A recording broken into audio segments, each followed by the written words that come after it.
Merhaba sevgili izleyenler, Kıbrıs'ın Sesi TV 2020 ekranlarında Diyalog Medya Grubu Genel Yayın Yönetmeni Sayın Reşat Akar'la birlikte Gündem Özel programında sizlerleyiz. Birlikte yeni bir haftaya başlıyoruz. Hemen bugünün konularını sizlere kısaca özet geçeyim.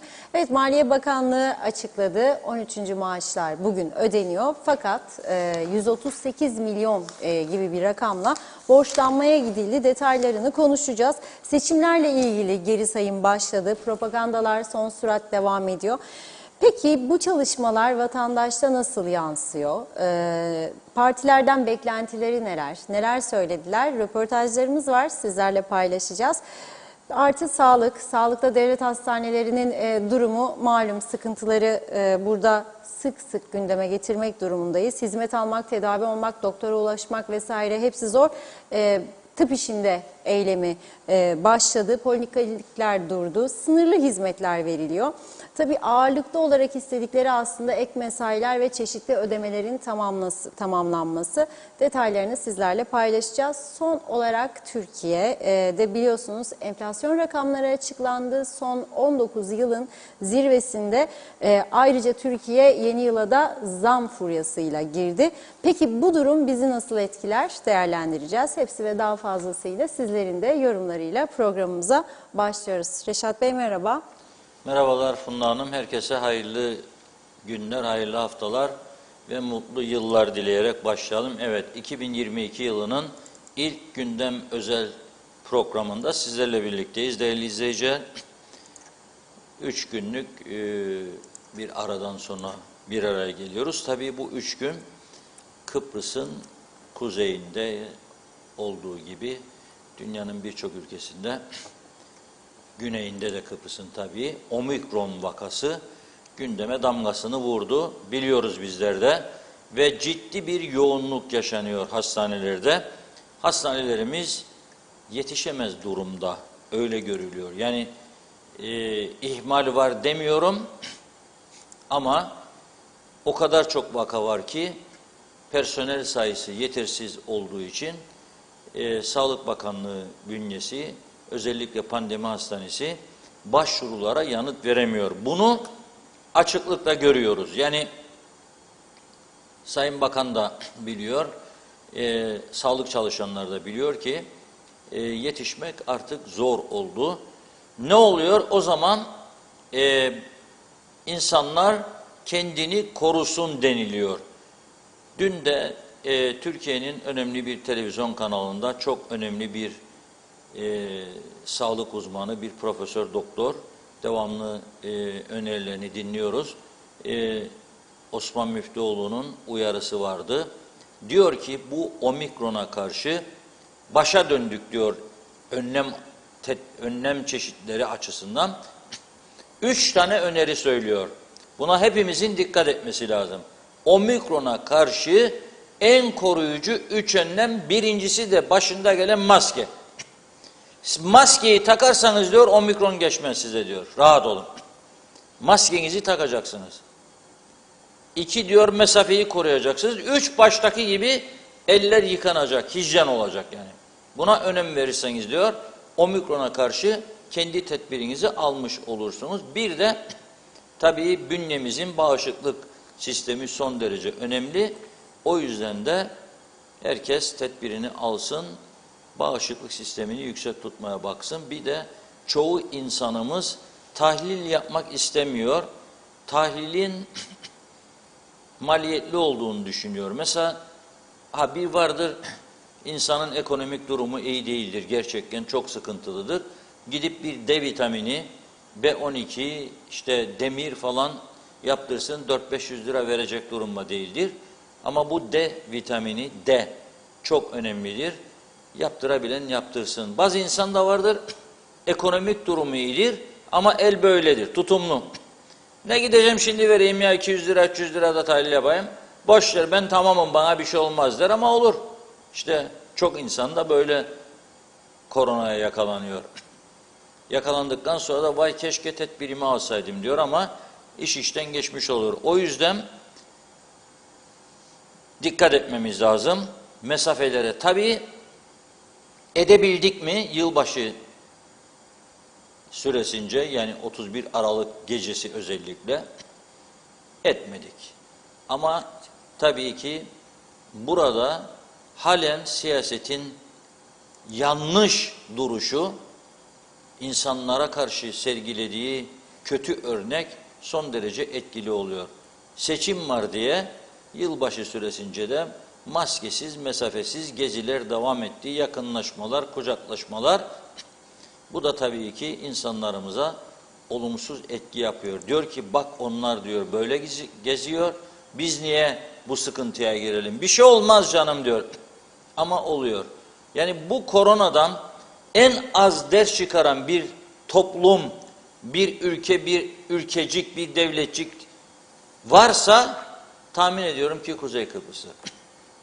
En az ders çıkaran taraf olduğumuzu düşünüyorum. Çünkü güneye de gidiyorum zaman zaman. Hiçbir yerde maskesiz insan görmüyorum. Bizde maskesiz insanlar çok. Her yerde. Mesafe kuralları hiç uygulanmıyor.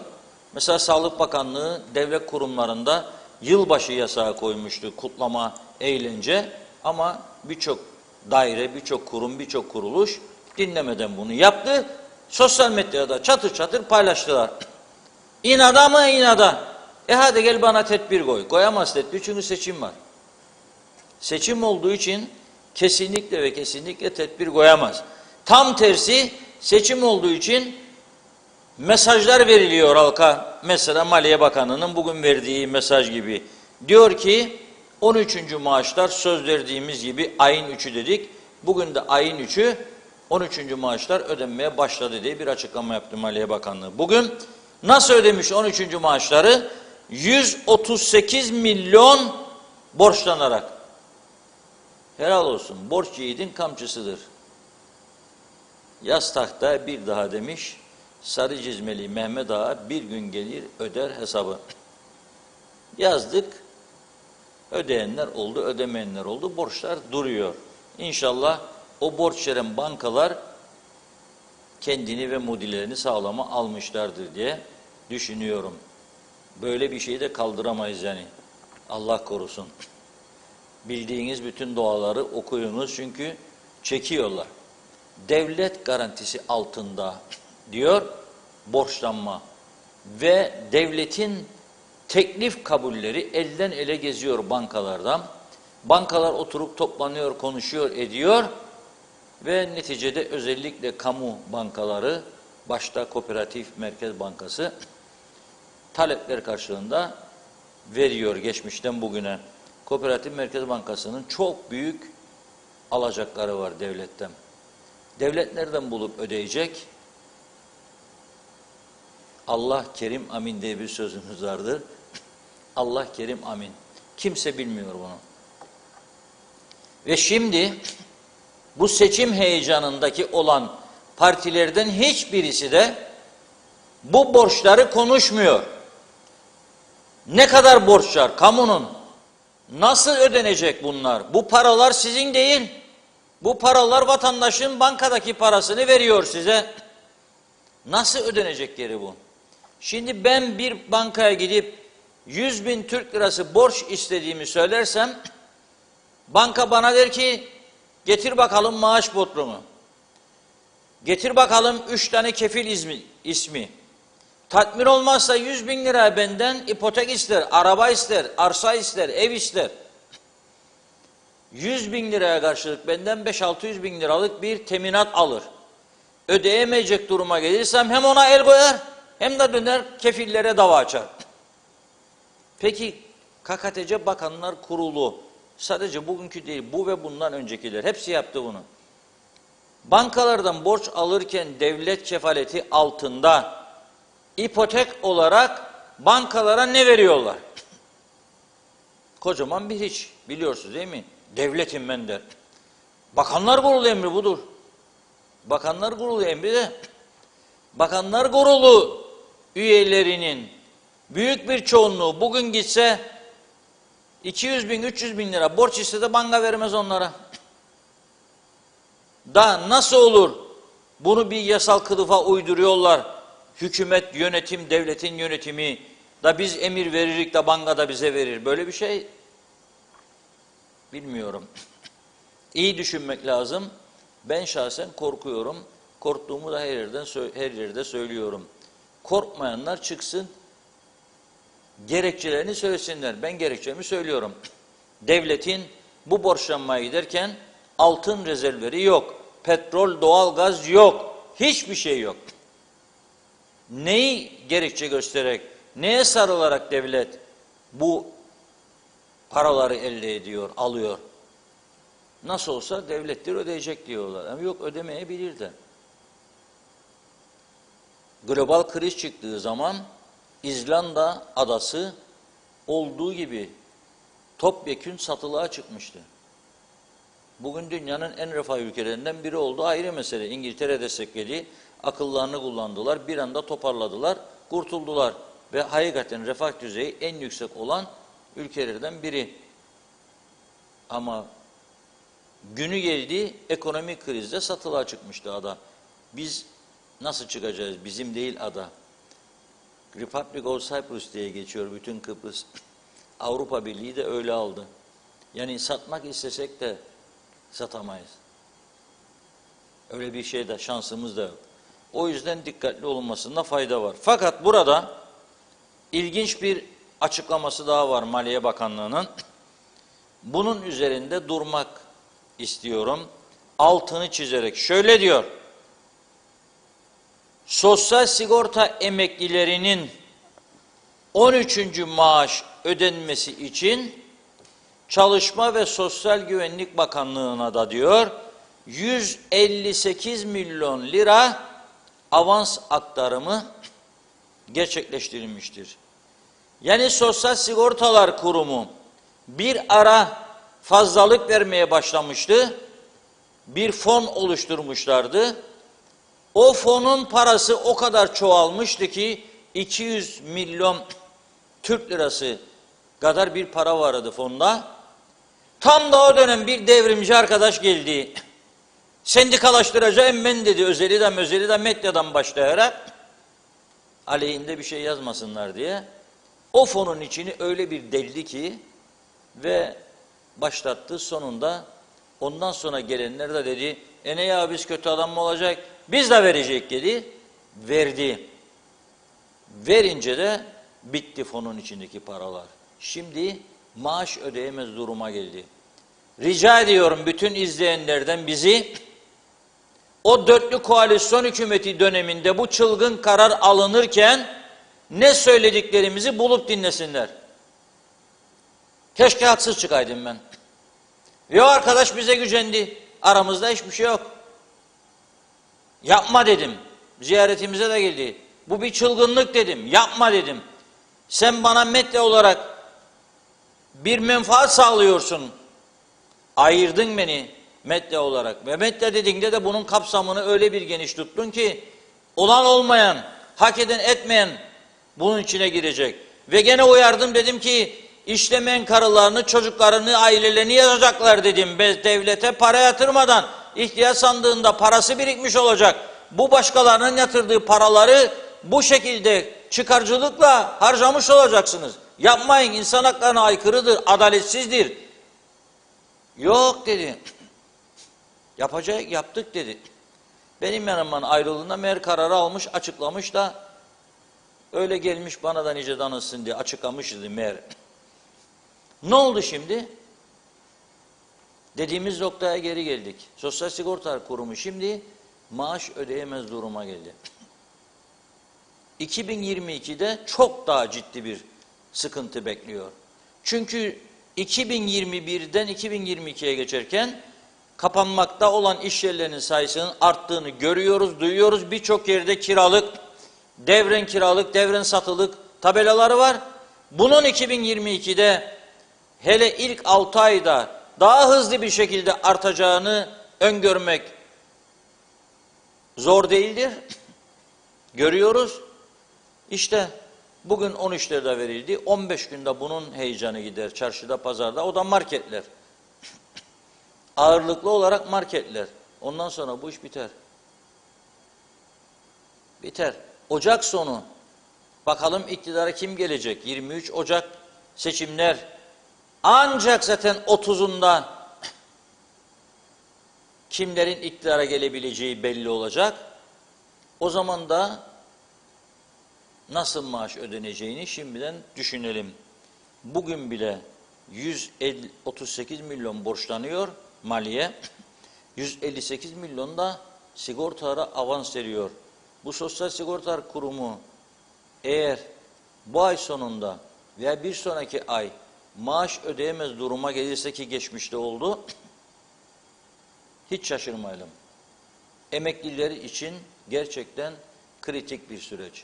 O yüzden pandemi başladığı zaman 2020 Mart ayında, buradan Nisan ayında 1 Mayıs kapatmışlardı bizi. 3,5 ay sonra geri geldiğimizde devamlı buradan söylediğimiz bir söz vardı. Bakınız, bu dünyayı sarstı. Birçok ülke, iyi gelişmiş ülke, zengin ülke sarsıldı. Siz bu 13'leri ödeyecek durumda değilsiniz. Halka şimdiden söyleyiniz ki, ey halkım, ey insanım, ben sana vermek isterim ama böyle böyle bir durum var. Bütün ekonomi kapandı. Hiçbir şeyimiz yok, gelirimiz yok. Biz size bu yıl ödeyemeyeceğiz deyin. Önceden. Ve oraya vermekte olduğumuz ekstradan 350-400 milyonla sağlık sorunlarını hallediniz. İnsanlara ilaç veriniz. İnsanların aşılanmasını hızlandırınız. Doktor alınız, hemşire alınız. Daha iyi hizmet veriniz. Siz bunu çıkıp halka izah etseydiniz, bu halk bunu benimseyecekti. Çünkü zaten kamuyu ödüyorsunuz sadece ve emeklileri kamudan. Ama bu taraftan kamunun üzerinde işçi var, özel sektör çalışanı var. Onlar zaten almıyor. Onlar da ilk defa bir hükümet çıkıp da insanları, vatandaşlarını asil ve üvey evlat diye ikiye ayırmadı diye memnuniyetlerini dile getireceklerdi. Onların gönlünü de alacaktınız. Ama yapmadınız bunu. Neden? O zaman da seçim vardı çünkü. Cumhurbaşkanlığı. Herkes bir seçim havasına girdi. Bütün dünya pandemiyle mücadele ederken, boğuşurken, bizde insanlar eve kapanmışken, bütün ekonomi durmuşken biz seçim havasına girdik. 208 bin seçmeni olan bir küçücük bir yer, başka ülkelerle mukayese ettiğinde bir kibrit kutusu. Bir seçim, bir seçim, bir seçim, bir seçim. Bitmez, tükenmez bir seçim. Bu yağı 2021 seçim, 2022 seçim, işte şimdi 23 Ocak seçimleri, ardından Haziran ayı yerel seçimler. Ve bakalım ondan sonra ne olacak? Bakalım bu seçim sonucunda nasıl bir hükümet formülü çıkacak? Anlaşabilecekler mi? Hükümet kurabilecekler mi? Ne çıkacak göreceğiz. Ama dediğim gibi sosyal sigortalar, senin fonunda para varsa yerel iş gücünü destekleme fonuydu adı. Yerel iş gücünü destekleme fonu, işsiz insanların işe girebilmesine yardımcı olabilirsin. Sigortasını işçilerine dersin ki al yerli, inşaatta mesela, ben sana bunun sigorta primini yatıracağım. Ama demediler. Demediler. Bunu demediler. Ne yaptılar? Mevcut çalışanların sigortalarını ve ihtiyaç sandığı paralarını ödediler. Ve fonun içini boşalttılar. 200 kusur milyon Türk lirası bugün bizim bütün ilaç sorunumuzu, hastanelerin sorunlarını çözecek kadar yeterli bir paraydı. Harcadılar. Çünkü adamlar ne düşünüyor? Ya 40 yılda bir geldim, milletvekili oldum, bakan oldum. Bırak adımı yazsınlar. Adını yazsan olacak. Ya döndüğümüz dolaştığımız yer dikili taşın etrafı. Adını yazsan olacak. Bak Türkiye'de adama soruyorlar. Ercan Havaalanı nerede? Ne diyor? Azerbaycan'da diyor. Bakü'dedir diyor galiba. Çok mühim. Şimdi bazıları diyor ki siz Türkiye'nin her yerini bilir misiniz de kızdınız? Türkiye büyük de bir ülkedir. Bütün havaalanlarını herkesin bilmesi mümkün değildir. Ama Kıbrıs birdir. Tek havaalanı vardır. Ercan'dır. Ama o bilmeyen de değildir kabahat. Kıbrıs'ı Türkiye'de anlatamayanlardadır kabahat. Türkiye'de Kıbrıs'ı anlatamayanlardadır. Türkiye medyasıyla ilişkilerini iyileştirmeyip Türkiye'ye devamlı Türk halkına Kıbrıs'la ilgili bilgiler aktarmayanlardadır hata. Hata o bilmeyende değildir. Hata Kıbrıs'ı Türkiye'de yanlış tanıtılmasına neden olanlardadır. Hep Türkiye'ye avuç açan, Türkiye'den para isteyen ve Türkiye para vermezse maaş ödeyemeyecek durumda olduğunu gösterenlerdedir hata. Halbuki sen öyle bir ülke yönetiyorsun ki Türkiye'de krizin başladığı dönem ki milyarlarca dolarlar çıktı Türkiye'den, 100 milyarlarca dolarlar çıktı. O dönem sen burayı çok zengin bir ülke haline de getirebilirdin. Vatandaşlıkları bağlayabilirdin paraya, Rum'un yaptığı gibi, Malta'nın yaptığı gibi, İspanya'nın yaptığı gibi, İngiltere'nin yaptığı gibi. Onu da beceremedin. Onu da beceremedin. Çalmaya gelenleri burada oy verecek diye sana vatandaş yapmak istedin. Ama iyi, kaliteli, varlıklı insan gelip ülkenin kalkınmasına yardımcı olsun. Onlar için bir imkan yaratmadın. Bir beyaz kimlikle ilgili bir yasayı geçirmediniz. Oturup da uzlaşıp partiler aralarında ya bu ülkenin geleceğini düşünelim, bu işi bir ciddiyete bağlayalım. Bunun sağcılığı, solculuğu yok, ilericiliği, gericiliği yok. Bu bir ülke menfaati, bu halkın menfaati. Bunu yapsalardı Türkiye'ye yardım eder duruma gelirlerdi. Yok avuç açacak. Yok sen maaş ödemek arifesinde Ankara'ya gideceksin, çanta boş, doldur bana anada götüreyim. O zaman sana böyle yaparlar işte. O zaman sana böyle hem maaşını sorarlar hem başka şeyler yaparlar. Öyle mi derler? Ama biz bak 13 vermiyoruz, siz 13 veriyorsunuz derler. Bu Kıbrıs ne olacak? Mesela bir haber kanalında Kıbrıs'ı öyle bir gösterdi ki Kuzey Kıbrıs o cennet parçası, zenginlik içinde yüzüyor. Daha asgari ücret 6.000 yeni geçti, uygulanmaya da başlamadı. 5 Ocağı kadar da itiraz süresi var. Ama öte taraftan Türkiye'de salatalık 5 lira, bende 25 lira. Türkiye'de taze fasulye 4 lira, bende 29,5 lira. Türkiye'de patates 3 lira, 4 lira, bende 15 lira. Bunlar hiç konuşulmuyor tabii. Ama sebebi Türkiye burasını kötü gösteren siyasilerdir. Ana vatan arkamızda olduğu sürece korkmayık vallahi billahi maşallah. Öyle derler ve savururlar. Sen ülkeni niye düzlüğe çıkaracak, ayakta tutacak adımlar atmadın ki bugüne kadar? Fırsat vardı. Bak tekrar ediyorum. Sadece vatandaşlığı 300-400 bin dolar, 500 bin dolar yatırım şartına bağlasaydılar çok iyi insanlar Kıbrıs'a gelirdi.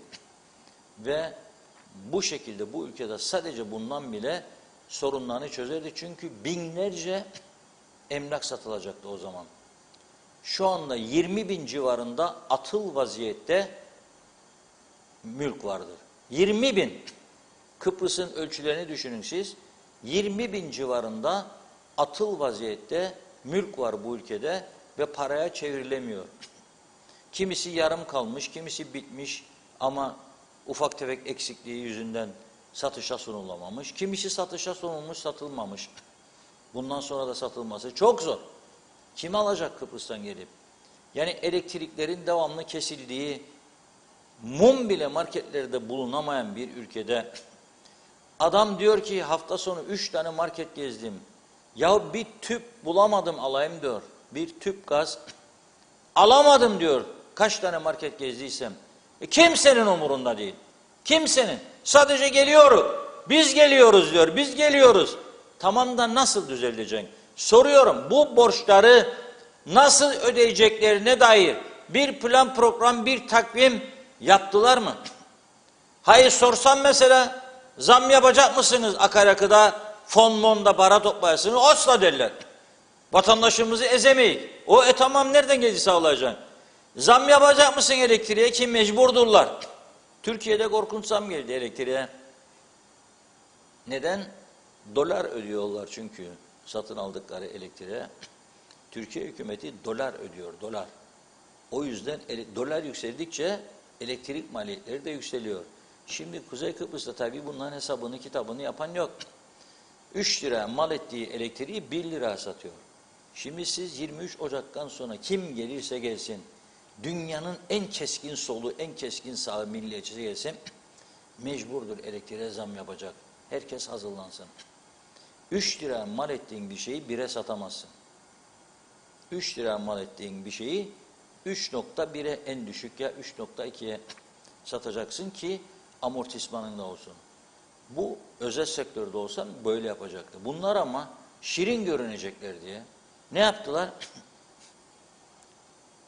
3'e mal ediyorum, 1'e satıyorum. Peki neden 3'e mal ediyorsun? Çünkü yüksek oranda personeli var, çok haklar, sendikal haklar zamanında tanımışlar. 2, çok pahalı üretim yapan santrallar kurmuşlar. Hiçbir zaman doğal gaza dönüşü düşünmemişler. Hiçbir zaman güneş enerjisine yatırım yapmamışlar. Yatırım yapmak isteyenleri geri çevirmişler. Çöplerden elektrik üretelim diye teklifler getirdiler. Ellerinin tersiyle ettiler. Olmaz dediler. Olmaz dediler. Halbuki oluyormuş. Antalya'da belediye 200 bin insanın elektriğini neyle üretiyor biliyor musunuz? Çöp atıklarıyla. Hem çöpleri yok ediyor hem de elektrik üretiyor. Alanya'ya kadar uzadı. Alanya'ya kadar uzadı. Alanya'da da 2000'in üzerinde ev çöp atıklarıyla üretilen elektriktir. Bizim bunlar hiç gündemimize girmedi. Hiç. Bizimkiler yaparık ederik, biz bilirik, biz yaptık, biz geldik, biz gidiyoruz. En iyisi o, en iyisi bu.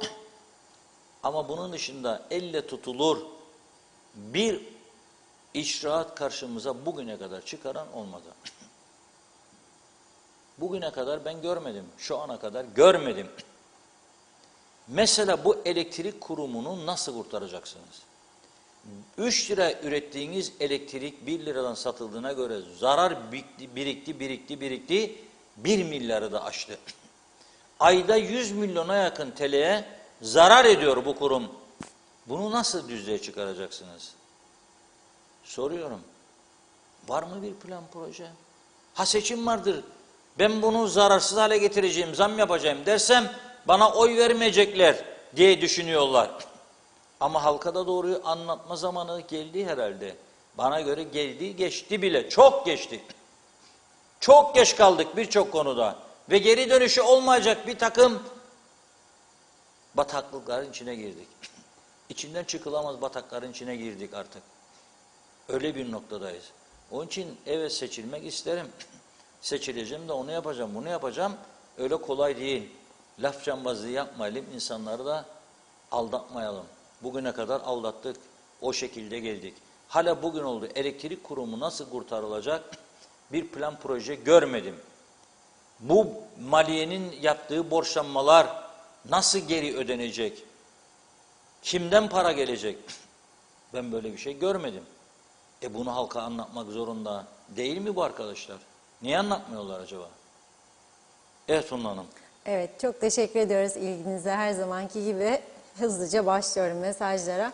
Pınar Şen, yeni senemizin ilk haftasının ilk gününden kucak dolusu sevgiler diliyor bize. Çok teşekkür ediyoruz. İyi yayınlar, iyi akşamlar yazdı. Ali Bilen de merhaba, İskenderun'dan selamlarını yollamış.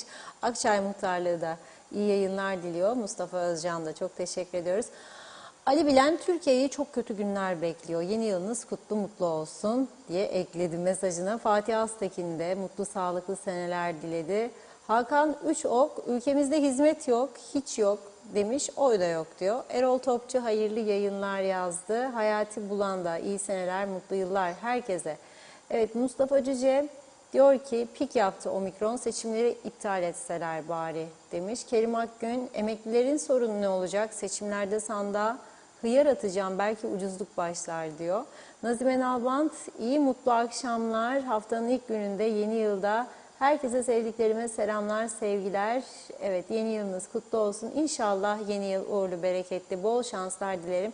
Bu Covid'de, Omikron'da herkes dikkatli olsun. Sonra kimse üzülmesin. Aşınızı da yapın. Aşılar korur. Bunu unutmayın. Saygılarımla dedi Nazime Hanım.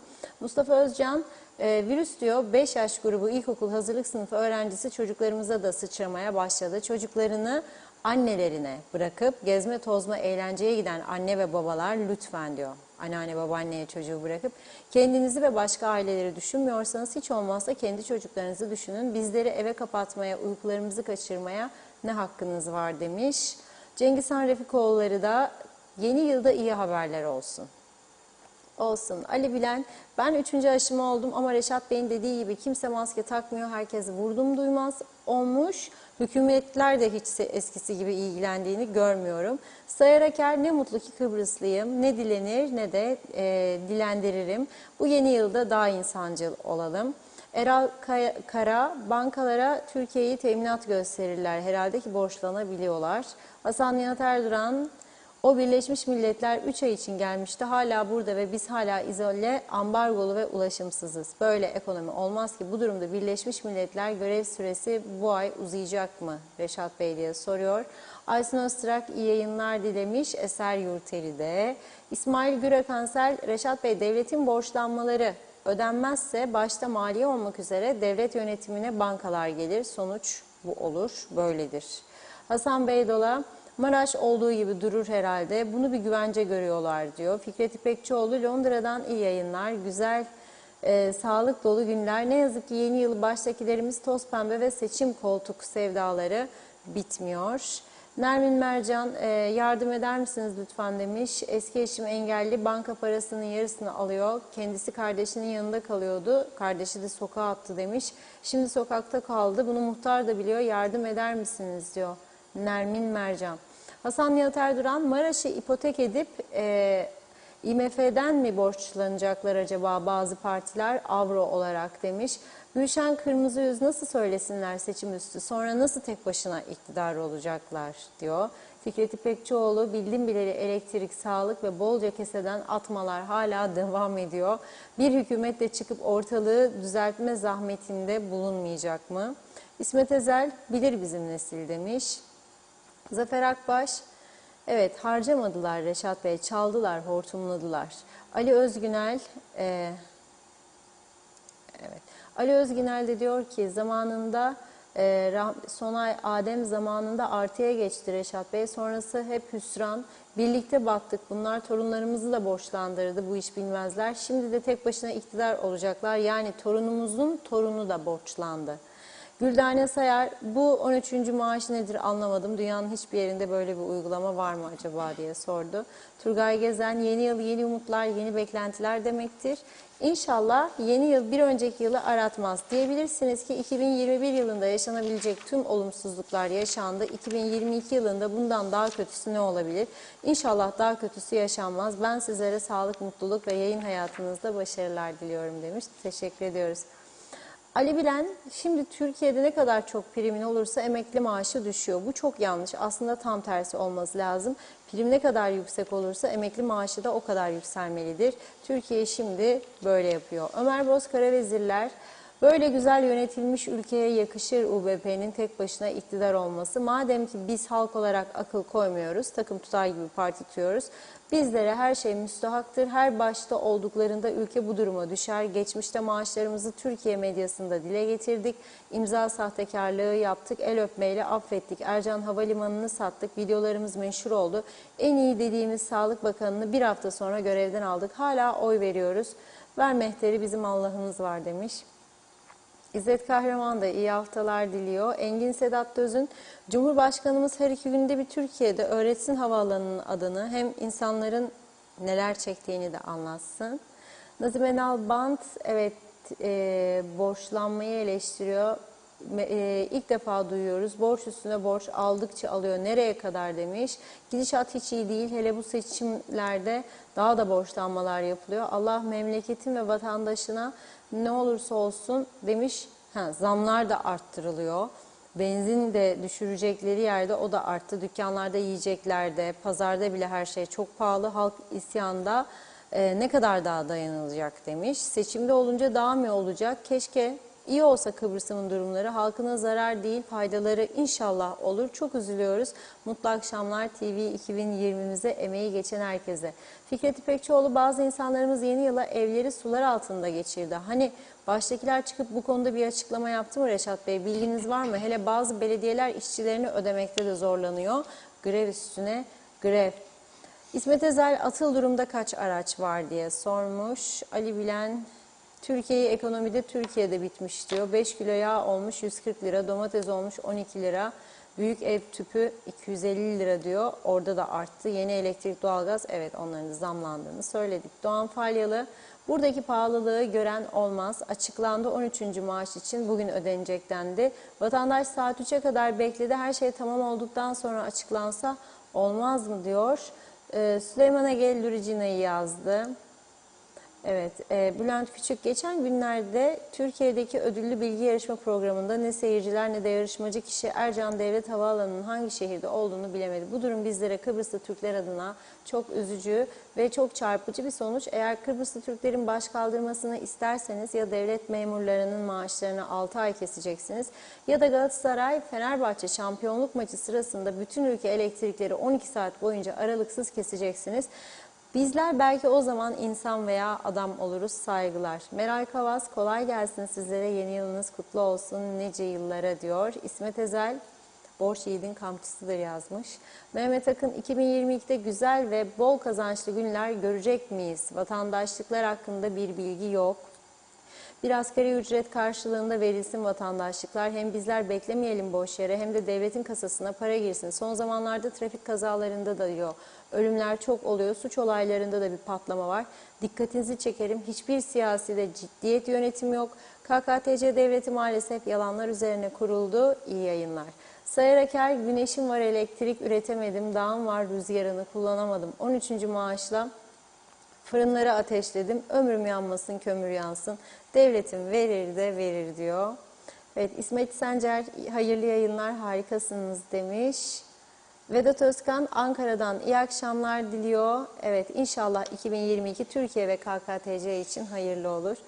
Ömer Bozkara Vezirler, elektrik kurumunu özelleştireceğiz, her şey düzelecek. Ülkemizin kurum ve kuruluşlarına sahip çıkmazsak sahip çıkan çıkar ama günü geldiğinde bir parmağınızı ısırdığınızda hepsi ağrıyacak ama iş işten geçmiş olacak. İsmet Ezenyel, Kıbrıs Türk sosyal yaşamında harika bir yere sahip oldunuz. Sizleri tebrik ediyorum. Sevgilerimle iyi yayınlar diliyorum demiş. Teşekkür ediyoruz. Zehra Sencer de Karpaz'dan sevgilerimle dedi. O da yeni yılımızı kutluyor. Turgay Gezen, bankalardan borç alarak ödeme yapan bir devlet nasıl kendi ayakları üzerinde duracak? Hale Akyollar mutlu yıllar diledi. Hüseyin Koltan da hayırlı akşamlar. İyi ki varsınız. Doğru haberin adresi. Hoş vakitler, keyifli dakikalar dilerim.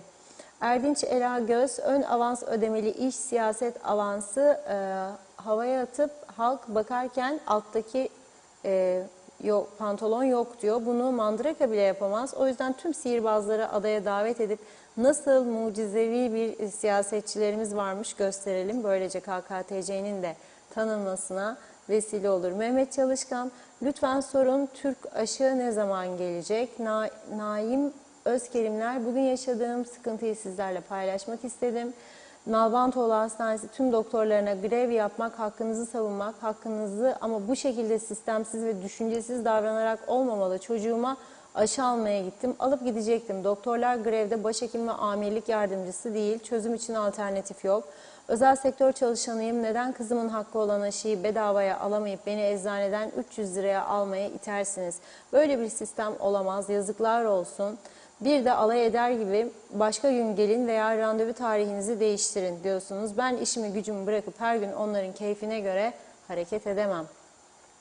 Evet, Marco Patricia, ekmeğin fiyatı daha 4,5, süt 12, ekmek ve sütün fiyatı düşmediğine göre hangi ürüne indirim yapmışlar? Sayın Başbakan derhal indirime gidilecek ve gerekli denetimler yapılacak dedi. Evet, Mesut Kazık, Lefkoşa Surlar içi Haydarpaşa Mahallesi muhtarı. Evet, yeni yılımızı kutluyor. 2022 yılının sağlık, mutluluk, huzur getirmesini dilerim demiş. Meral Kavaz, maalesef dün Küçükkaymaklı Belediye Pazarı'nda birçok vatandaşın maskesiz olduğunu gördük diyor. Zehra Sencer de yazık, üzgünüm. Memleketimiz yangın yerine döndü ama seçim. Teşekkür ediyorum Zehra Hanım. Evet, Ordulu Bahattin de herkese iyi yayınlar diledi. Bilmenizi isterim ki her daim sizlerleyim ve sizlerle olacağım diyor. Erhan Yapıcıoğlu, Osmanlı döneminde Kıbrıs İngiliz'e devredildi. Şimdi de Avrupa'ya satılacak. Egemen devlet sonunda bu olacak diyor. Abi Hüseyin, bir iki mesaj okuyup ara veriyorum. Abi Hüseyin her gün aynı şeyleri yapıp değişik sonuç beklemeye ne derler acaba demiş. Ali Dereseven de diyor ki, Reşat Bey, bu kadar çok kötü durumdayken dahi hala da lüks resmi hizmet araçlarının ve örtülü ödeneklerin kullanılması şaşırtıcı ve skandal bir durum değil mi diye yazdı Ali Bey de. Evet, burada bir ara vereyim, devam edeceğim mesajlara. Buyurun Reşat Bey. Evet, iyi ki ara verdiniz vallahi. Ben zaten vakit doldu. doldu, artık neyi konuşacağım bilmiyorum.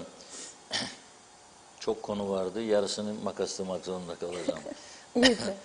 Evet, sağlıktan başlamıştık. Omikron'daki artışlar, Güney Kıbrıs'ta yarın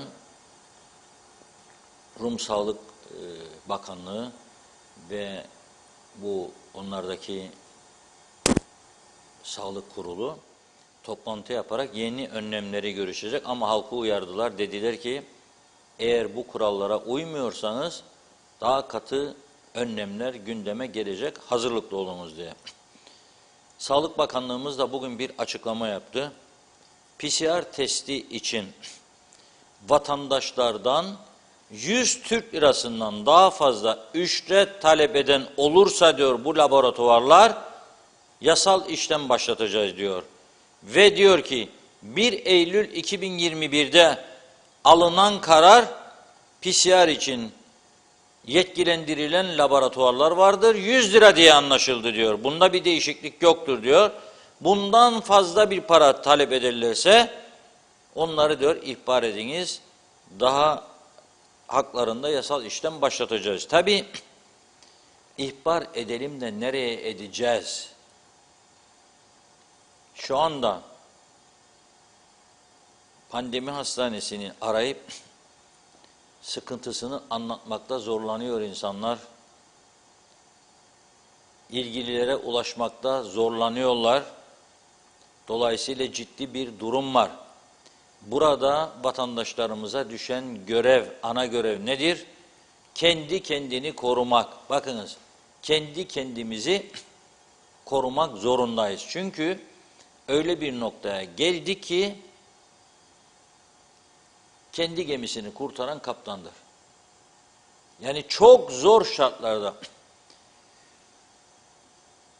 böylesi ağır bir sağlık sorununun yaşandığı, 100 yılda bir meydana gelen bir pandemi sürecinden geçtiğimiz halde sağlık çalışanlarının eyleme gitmesi ne kadar doğru bir olay.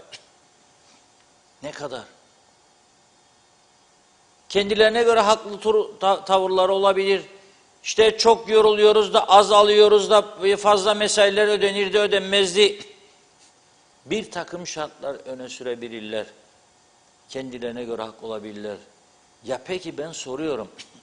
Siz hiç olmazsa devlette çalışanlar, baylar, bayanlar en kritik dönemde 13'leri bile aldınız. Fazla mesaileri de ödendi. Ya o dükkanını kapatmak zorunda kalan, ya o oteline gidemeyen, lokantasını çalıştıramayan, iflas eden, aylardır kapalı olan, işsiz kalan, 1500 lira yardımı bile alamayanlar ne yapsın? Onu söyleyin. Meclis binasını mı yaksınlar? Ne yapacaklar? Onların elinde sizin gücünüz yok. Onlar hastalarla muhatap olmuyor. Onlar hastalardan hesap soramıyor. Siz böyle bir yetki var diye elinizde, öte taraftan da bir Hipokrat yemininiz var. Yapmayın bunu Allah aşkına. Yapmayın. Yapmayın. Ya yarın hastalar olarak nasıl şimdi işçiler güneye geçiyor, böyle bir kapı açılırsa da hastalar size bir grev uygularsa ne yapacaksınız? Güneyden alacağız bu tedaviyi derlerse siz kimleri muayene edeceksiniz devlet hastanesinde? Ve ne olacak? Açığa düşmeyecek misiniz o zaman? Ben de bir hasta yakını olarak, hayatını kaybeden bir insanın kardeşi olarak sorarım. Teşhis koyamayıp öldürdüğünüz insanlar vardır. Ölüme gönderdiğiniz. Bizim hakkımızı kim verecek? Kim verecek bizim hakkımızı?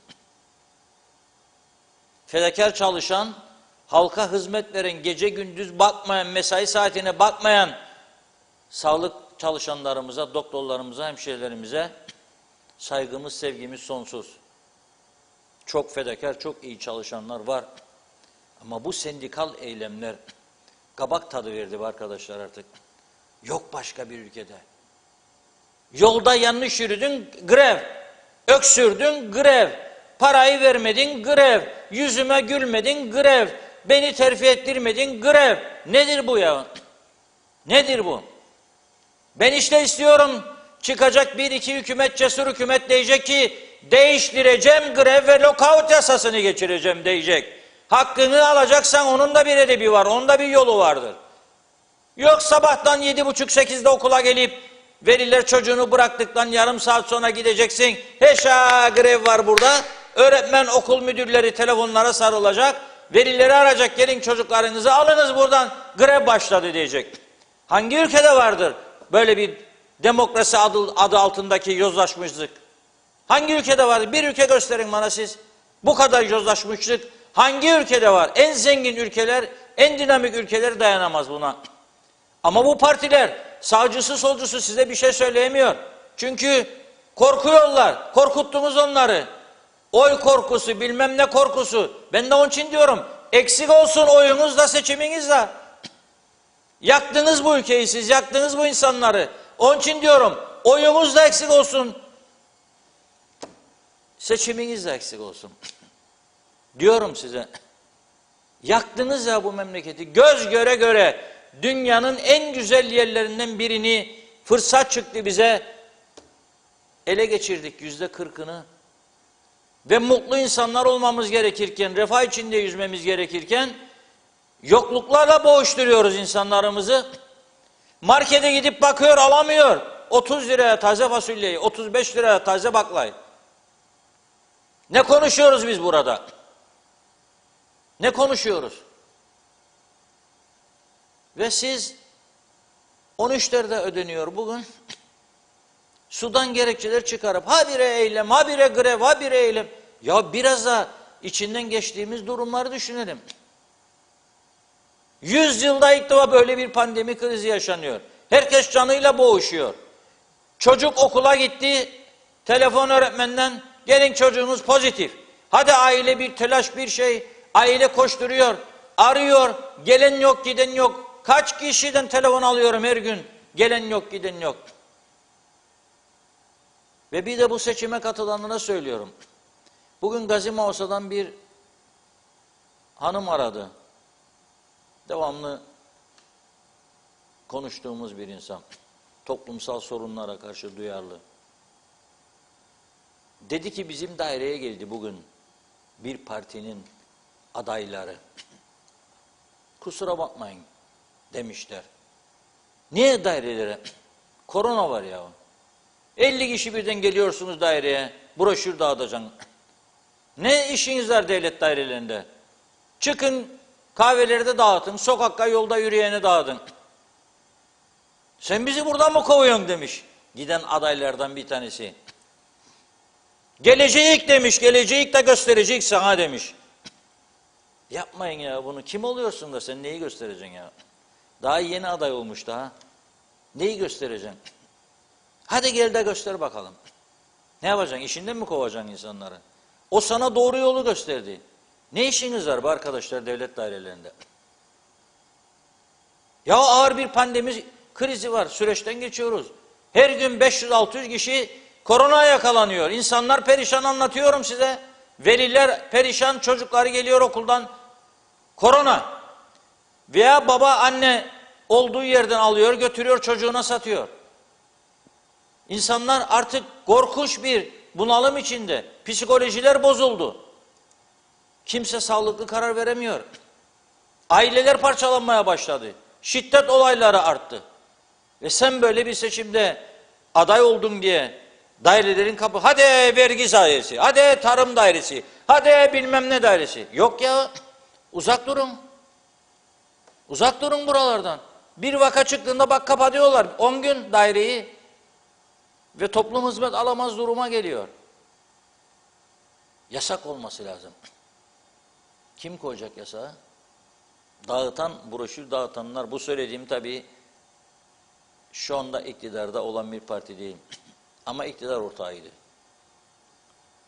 Bana aktarılan bilgi. Gelecek ama göstereceğiz demiş.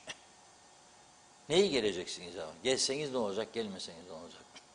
İnsanlara bu şekilde davranarak mı oy toplayacaksınız? O size gelmeyin buraya, istemiyoruz dediler. Devlet kurumlarından uzak durunuz dediler. Yolda sokakta yürü, dağıt broşürünü. Bunun yolu var ya. Bu sizin yaptığınız artık dünyada benzeri kalmadı be kardeşim. 40 senedir aynı yolu yürüyorsunuz. 40 senedir. Dünya değişti. 40 sene evvel pervaneli uçaklarla uçuyorduk.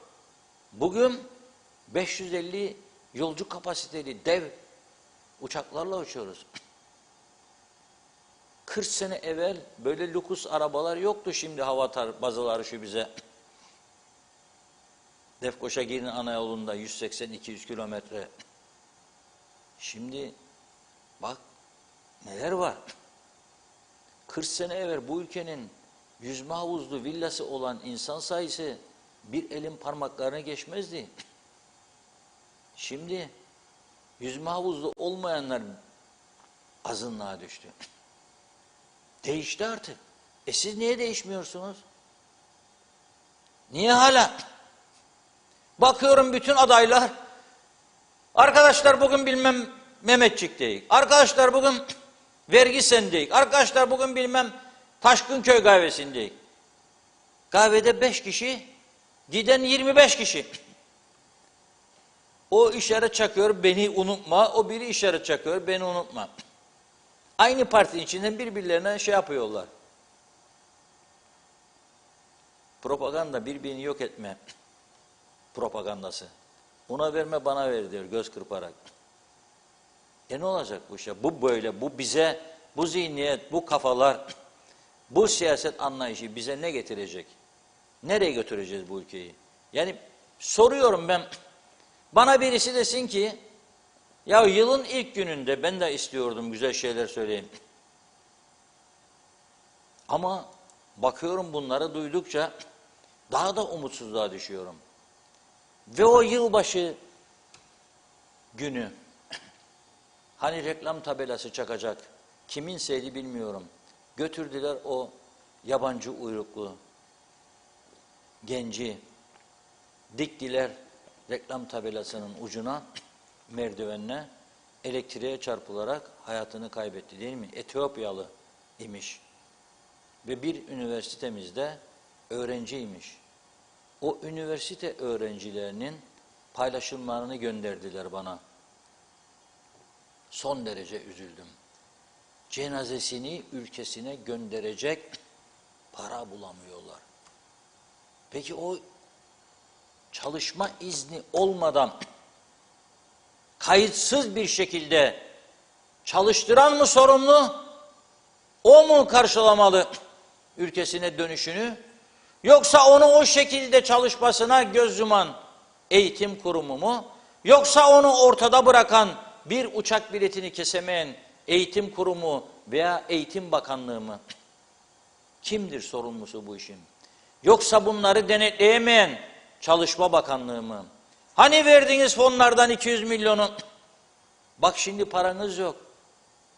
4.000-5.000 Türk lirasını bir araya getirip ihmal sonucu öldürdüğümüz bu genci ülkesine gönderemiyoruz. Bu kadar da mı insanlıktan uzaklaştı bu ülke ya?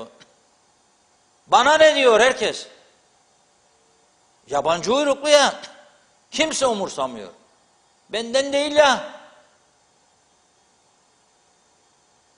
Yok ya. Bu çok ayıp bir şey. Neredesin devlet baban? Sen neredesin? Bu öğrenciler bu adaya girerken bir sigorta primi böyle durumlar olduğunda geri gönderilmelerine yardımcı olacak. Suç işler, cinayet işler, uyuşturucuya bulaşır. Ben bunu bu ülkede istemiyorum. Göndereceğim, o zaman da paraya ihtiyacın var. Hangi fonu kullanıyorsun? Yok. Ne diyorlar? Nasıl gönderecek? Nasıl göndereceksiniz? Para yok. Yahu daha ağır laf var söylemeye ihtiyacı hissederim artık. Midenizin içindekinin yarısını çıkarın da bu ülke kurtulur be kardeşim. Hep bana yemeyin. Yarısını çıkarın kurtulsun bu ülke. Nasıl gönderecekmişi? Niye geldin o göreve? Niye bu görevi kabul ettin eğer bu ülkede çok ağır suç işleyen bir adamı geri gönderemeyecek durumdaysan, bunun kararını alamıyorsan, bana mazeret sıralayacaksan, niye geldin bu göreve be kardeşim? Niye kabul ediyorsun? Sırf bir arabanın arka koltuğunda gidip gelmek, bana caka satmak için mi? Niye geldin? Biz bugün neyi konuşuyoruz ya? Gene örnek vereceğim. Güney Kıbrıs'ın 2022'de bu yıl içinde faaliyete geçecek olan yaz aylarında bir otel kompleksi, otel kasino ve rezidans kompleksi bir yılda 700 milyon euro Rum ekonomisine katkı öngörüyor. Yani KKTC'nin bir yıllık bütçesinin tamamı. KKTC'nin bir yıllık bütçesini adamlar bir tesisten elde edecek. Biz burada neyi konuşuyoruz? Broşür dağıtmasına izin vermedi diye hesap soracağım sana diyor. Geleceğim diyor, göstereceğim diyor. Biz bunları aday yapıyoruz ya, bu ülkeyi kurtarılmasını bekliyoruz. Dikkat edin ha, kültüre bakın.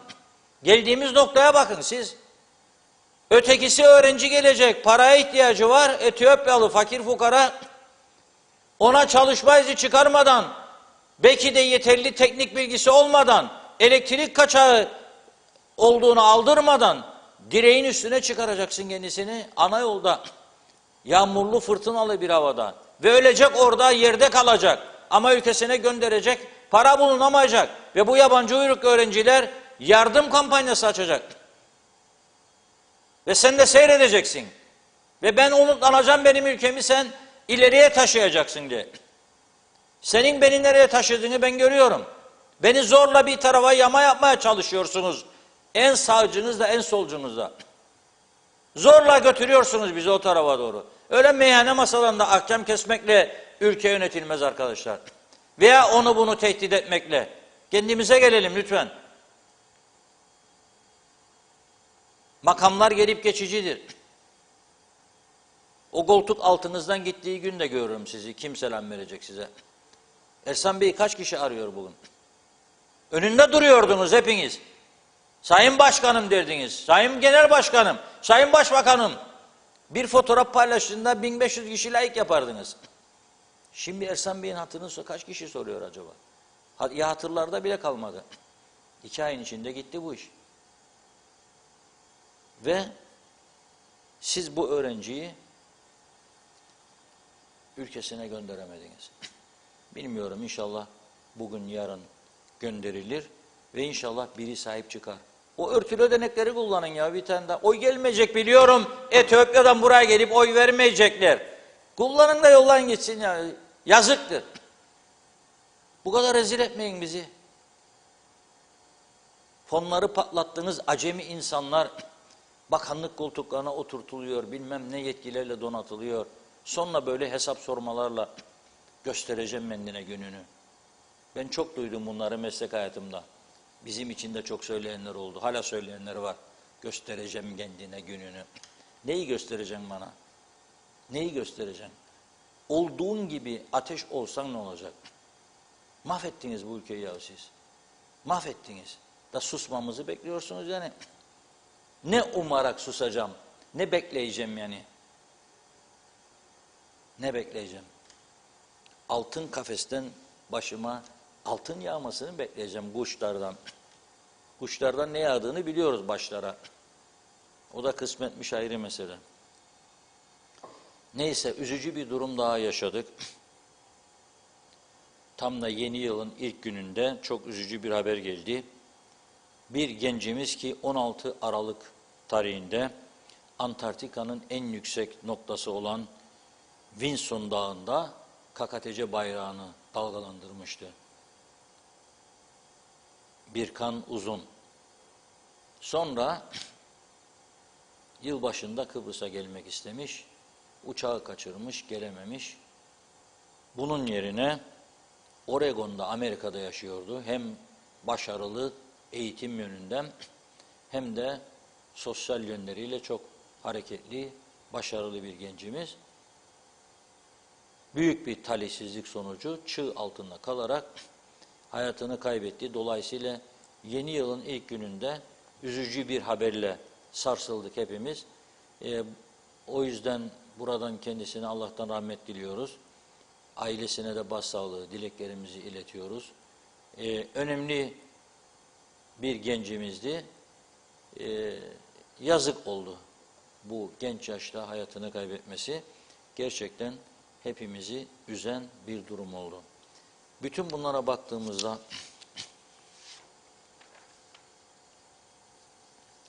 tabii ki herkesin hayatında bazı şeylere dikkat etmesi lazım. Bunlardan bir tanesi de nedir? Her zaman konuştuğumuz trafik. Trafik, trafik. Bakınız, 31 Aralık gecesi saat 12:30. Yani artık yeni bir ocağa geçmişiz.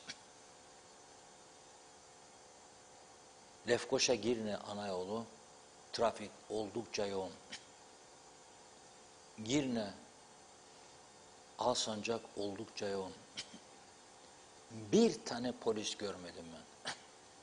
Böyle gecelerde polis özellikle 12'den sonra yolda olur, vatandaşa ben buradayım, devlet buradadır der. Buradayım, rahat olunuz der.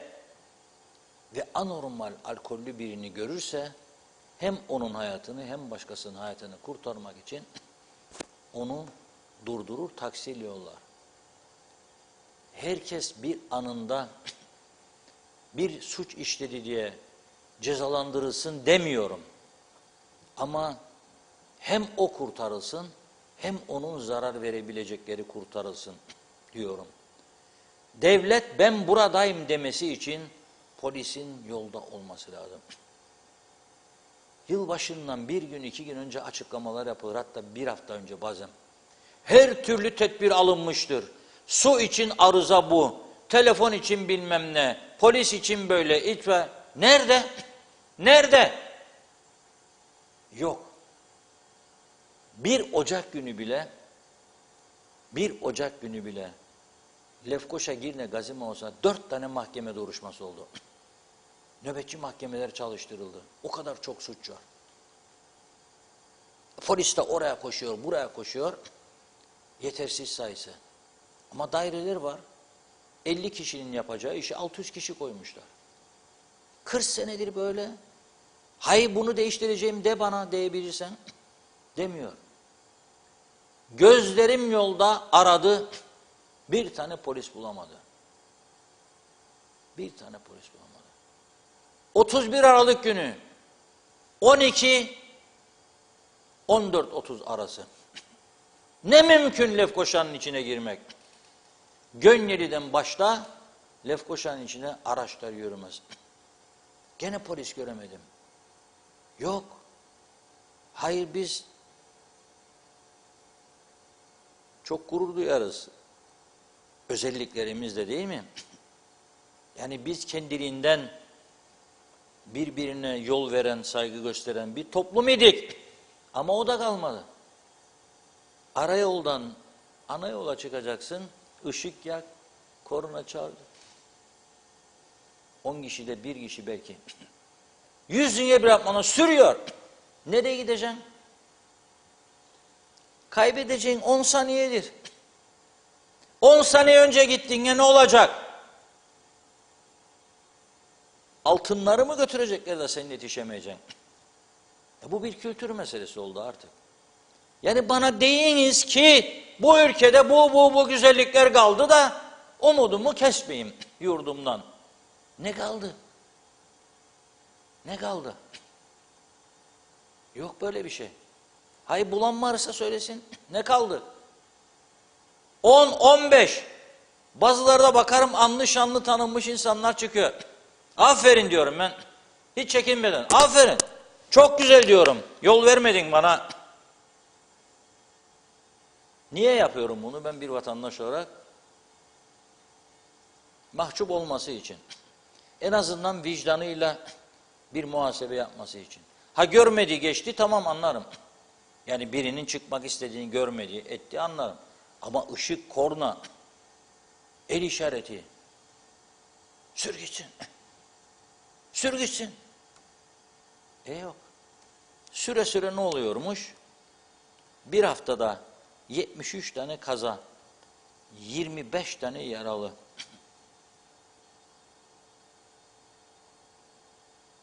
$781.000 hasar varmış. Hep milli servettir giden. Vurdun sigorta öder canım, öder ama milli servettir giden. Neymiş sebep bu kazaların? Birinci sırada sürat. Hepimiz bir şey göstereceğiz yahu, göstereceğiz. Zehir gibi araba kullanırım. Benim arabama da gel beni geç. Gene o yılbaşı gecesi araba gördüm küçücük.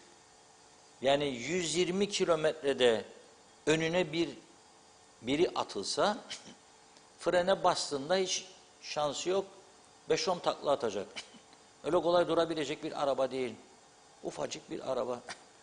120 çeker arabası ya 150 çeker.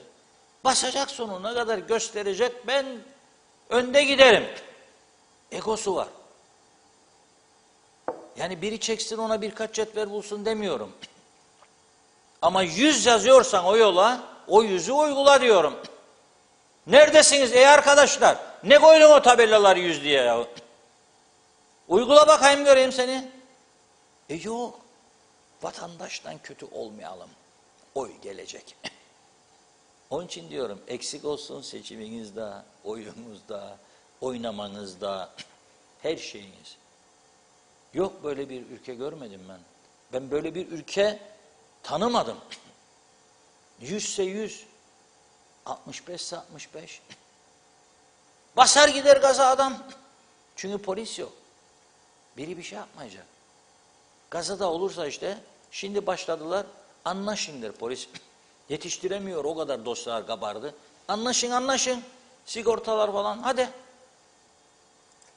Büyük olay olacak ki ağır yaralı, Allah korusun ölüm o zaman kayıtlara girecek. Mahkeme olacak. Mahkemede nedir? Nedir mahkemede? 4 kişiyi öldüren bir kişiye mesajlaşırken yolda araba kullanırken ve sürat yaparak yoldan çıkıp gidip 4 kişiyi öldüren adama 5 yıldır verdikleri hapislik. Her sene 3 ayda iyi halden kurtarır 4 yıl. Bir de arada şimdi serbestlik çıkardılar kendi kendilerine. KKTC'yi dünyada tanıtmak için. Ercan'ı tanıtamadılar Türkiye'de bile ama KKTC'nin bir cennet olduğunu dünyada tanıtabilmek için öyle dolambaçlı, öyle acayip, benzeri görünmemiş yasalar çıkarırlar ki şartlı serbestlik, denetimli serbestlik. 1/3 idi, şimdi yarı yarıya. Yarın diyecek ki %70 yaptık ya. %70. 1 yıl mı hapislik? 3 ay yatacak. Bir daha yapar. O adam bir daha yapar. Nitekim son birkaç gün içinde tutuklananlardan bir tanesi girip çıkanlardanmış. Verin bir daha şartlı serbestlik. Verin, tahliye kurulu var. Görüşün, sorun bakalım. Bizden mi bu adam? Bizden ise hadi onaylanmıştır. Bu zihniyetlerle ey KKTC nereye gideceksin acaba sen? Ben senin gittiğin istikameti görüyorum ama sen görüyor musun ey KKTC? Seyir halindeyken bakın çok ilginç.